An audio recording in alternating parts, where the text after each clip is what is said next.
This week's Moment of Science is sponsored by Charleston County Parks. All the time, people come up and they say, "Where's your hottest blend?" Like, oh no.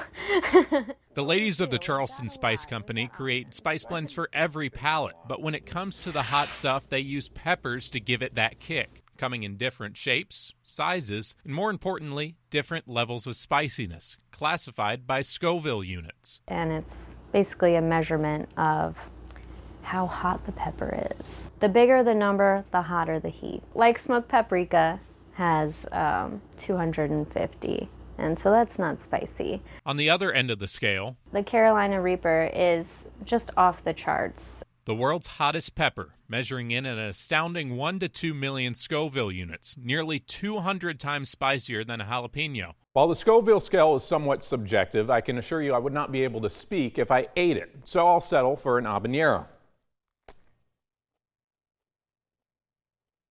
There's that burn.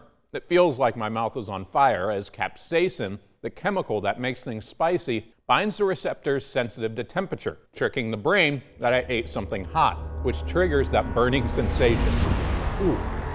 Many people love this feeling, but sometimes it can be too much. To dial back the heat, steer clear of water. Capsaicin is oil-based, and as we well all know, oil and water don't mix. They'll just spread around the heat and make it worse. Instead, use dairy.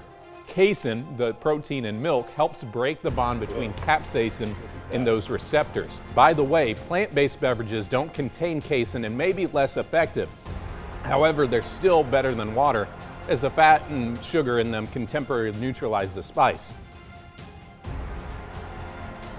These soothing solutions can only help when battling the hottest peppers, as they contain as much capsaicin as pepper spray, warranting precautions when working with them. Yes, you must use your gloves.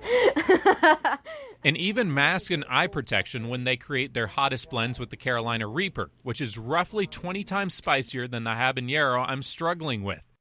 This was a horrible idea. For this week's Moment of Science, I'm Storm Team 2 meteorologist David Dixon.